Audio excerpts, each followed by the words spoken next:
I need help matching some theories with their respective scholars. Can you help me figure out the correct matches? Let's look at the options. What's the first pair? The first pair is a cognitive development theory with IV. Noam Chomsky.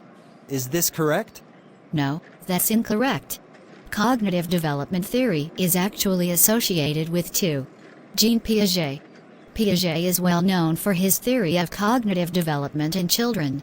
Got it. So, a cognitive development theory should be matched with 2. Jean Piaget. What about B, ethnography of communication, EOC, with I. Lev Vygotsky? No, that's incorrect. Ethnography of communication is associated with 3. Del Hymes. Hymes developed the EOC framework to study how communication is influenced by cultural and social factors. So, the ethnography of communication, EOC, should be matched with 3. Del Hymes. What about C, innateness theory, with 2. Jean Piaget? No, innateness theory is associated with IV. Noam Chomsky. Chomsky proposed that humans have an innate capacity for language acquisition. So, C, innateness theory should be matched with IV. Noam Chomsky. And what about T, sociocultural learning? Sociocultural learning is associated with I. Lev Vygotsky. Vygotsky emphasized the role of social interaction and cultural context in learning and development. So, the correct matches are 1. A cognitive development theory with 2. Jean Piaget, 2. The ethnography of communication, EOC, with 3. Del Hymes, 3. C, innateness theory with IV. Noam Chomsky, 4. T, sociocultural learning with I. Lev Vygotsky. I need help matching some ancient Indian literary theorists with their respective theories. Can you help me figure out the correct matches? Let's look at the options. What's the first pair? The first pair is Abhamra with 3. Redi. Is this correct? No, that's incorrect. Bhamha is best known for IV. Alankara. He was a significant figure in the development of the concept of poetic ornaments or figures of speech in classical Sanskrit literature. Got it. So, Abhamra should be matched with IV. Alankara. What about Bhivamana with Ivakhroti? No, that's incorrect. Vimana is actually associated with 3. Redi. Vimana is known for his theory of Redi, which emphasizes the stylistic qualities of poetry. So, Bhivamana should be matched with 3. Redi. What about C. Kantaka with 2? Vani? No, that's also incorrect. Kantaka is best known for Ivakhroti. Kantaka introduced the concept of Vakhroti, which refers to the oblique or indirect expression in poetry. So, C. Kantaka should be matched with Ivakhroti. And what about D. Anandavardhana? Anandavardhana is correctly matched with 2. Vani. Anandavardhana is famous for his theory of Vani, which refers to the suggestive power of language in conveying deeper meanings beyond the literal sense. So, the correct matches are 1. Abhamra with IV. Alankara, 2. Bhivamana with 3. Redi, 3. C. Kantaka with Ivakhroti, 4. D. Anandavardhana with 2. Vani. I need help figuring out the correct chronological order of publication for some works in phonetics. Can you help me with this? The first pair is A Fundamental Problems in Phonetics by 3. M. Jews. Is this the correct match? Yes, that's correct. M. Jews is indeed the author of Fundamental Problems in Phonetics, but we need to determine the chronological order of all the works. Got it. What about B. Manual of Phonetics by 2. L. Kaiser, ed.? Yes, that's correct. Manual of Phonetics was edited by L. Kaiser. Let's keep this in mind as we determine the sequence. Next is C. Acoustic Phonetics by V. P. Lady Fogged. Is this correct? Yes, Acoustic Phonetics was authored by P. Lady Fogged. Okay, the next one is D. Elements of General Phonetics by IV. D. Abercrombie. Yes, Elements of General Phonetics is by D. Abercrombie. We're getting closer to figuring out the correct order. Finally, we have the Elements of Acoustic Phonetics by I.J.C. Catford. Yes, Elements of Acoustic Phonetics was written by J.C. Catford. Now, let's determine the chronological order. So, the works we have are Manual of Phonetics by L. Kaiser, ed. Elements of General Phonetics by D. Abercrombie. Elements of Acoustic Phonetics by J. C. Catford. Fundamental Problems in Phonetics by M. Jews. Acoustic Phonetics by P. Lady Fogged. The correct chronological order is Manual of Phonetics by L. Kaiser, ed. Elements of General Phonetics by D. Abercrombie. Elements of Acoustic Phonetics by J. C. Catford. Fundamental Problems in Phonetics by M. Jews. Acoustic Phonetics by P. Lady Fogged. I need help matching some fields of linguistics with their respective focus areas. Can you help me figure out the correct matches? Let's look at the options. What's the first pair? The first pair is aerial linguistics with I-language and criminology. Is this correct? No, that's incorrect. Aerial linguistics actually focuses on IV, shared linguistic features. It studies how languages in a particular geographic area influence each other. Got it. So, aerial linguistics should be matched with IV, shared linguistic features. What about B, forensic linguistics with IV, shared linguistic features? No, that's incorrect. Forensic linguistics focuses on I-language and criminology. It deals with the application of linguistic knowledge to legal and criminal issues.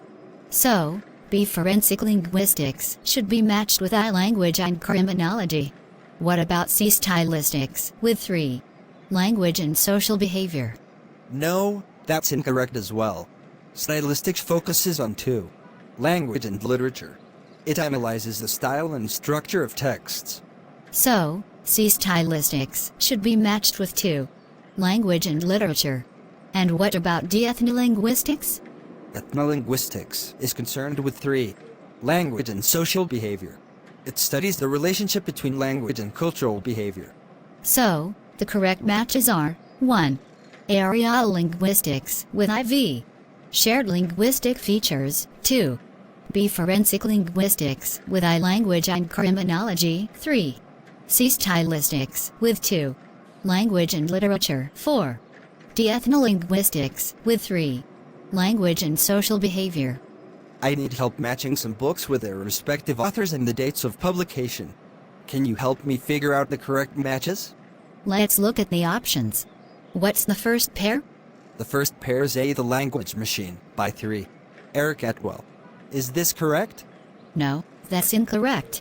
The Language Machine was actually written by Eric Atwell, but it's important to note that this book doesn't have a widely recognized publication date like the others.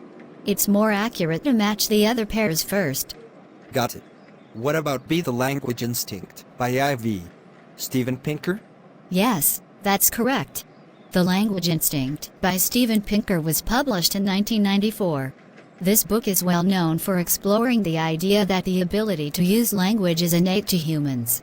So, B, The Language Instinct should be matched with IV, Steven Pinker. What about C, The Linguistic Wars by 2, Randy A. Harris?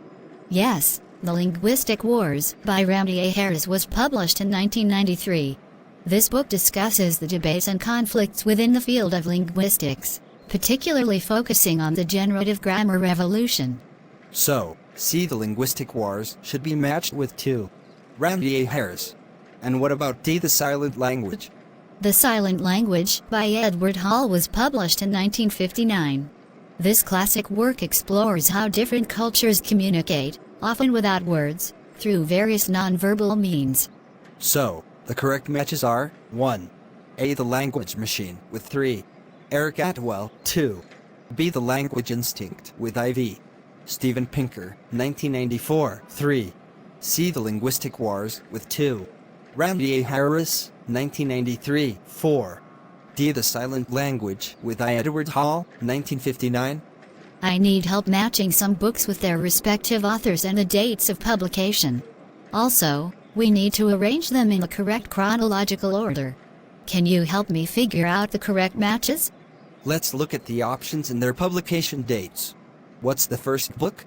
The first book is Manual of Phonetics by L. Kaiser, ed. When was it published?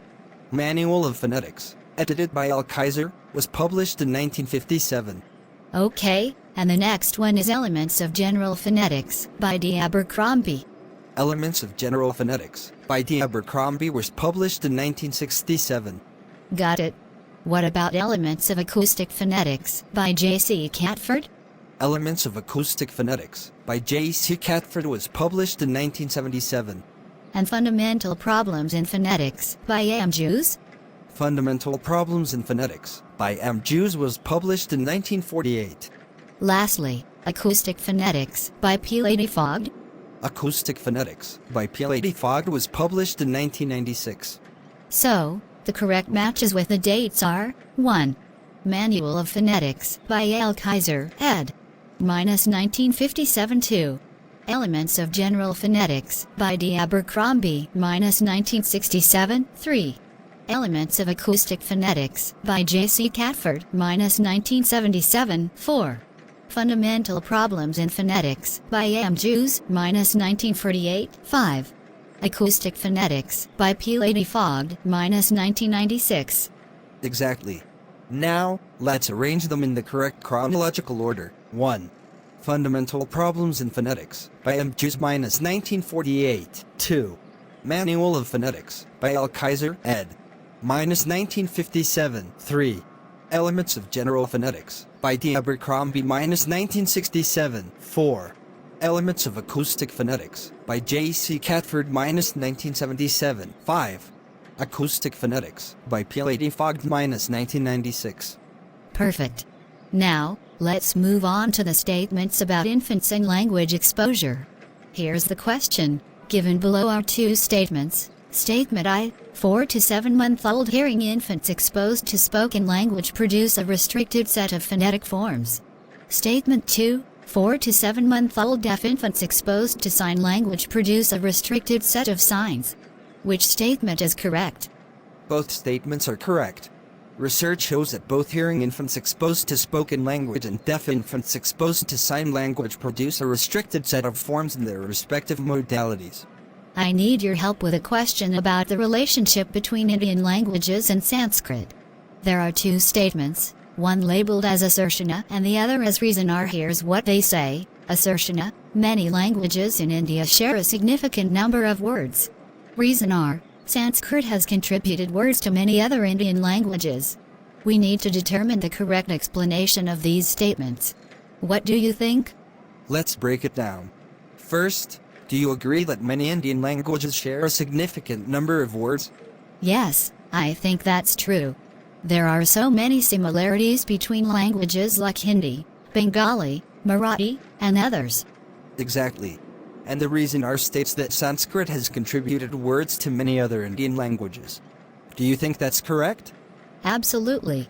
Sanskrit is an ancient language and has had a significant influence on many modern Indian languages. Right.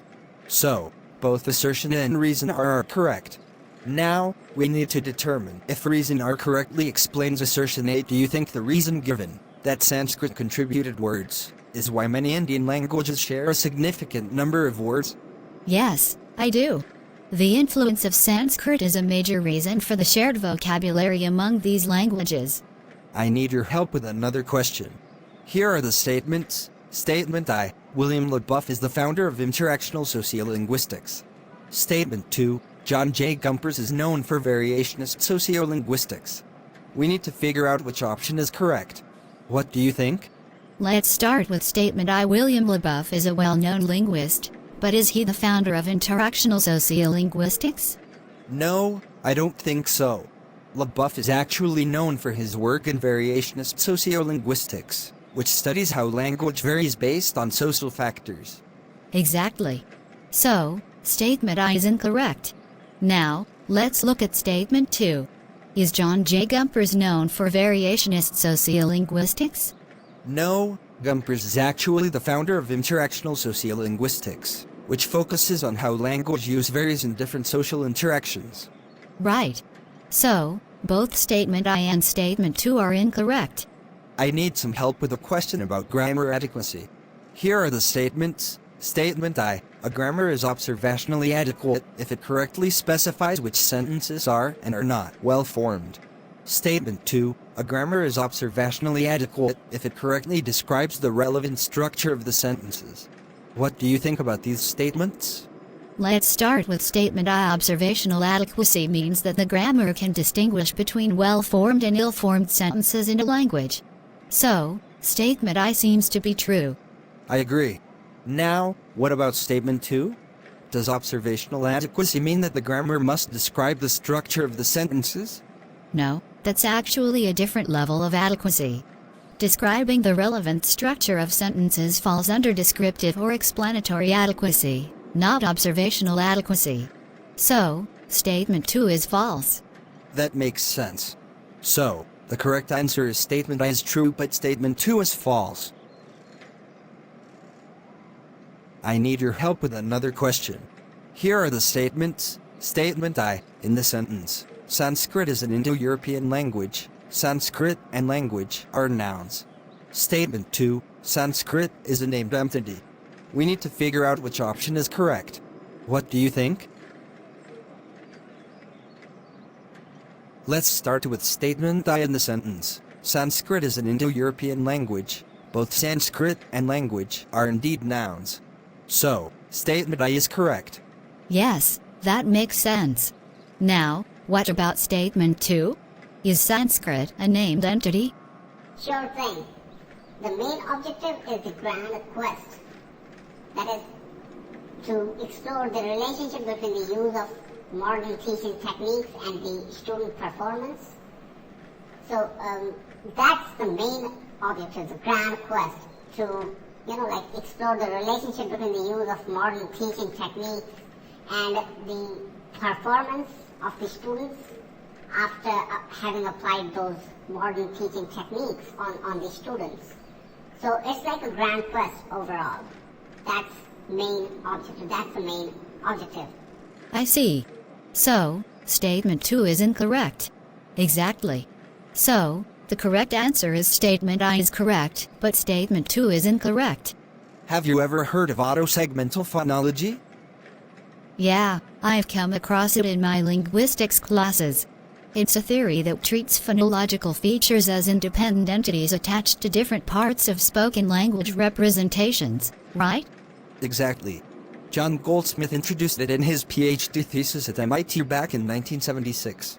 He suggested that these features are autonomous, hence the term autosegmental.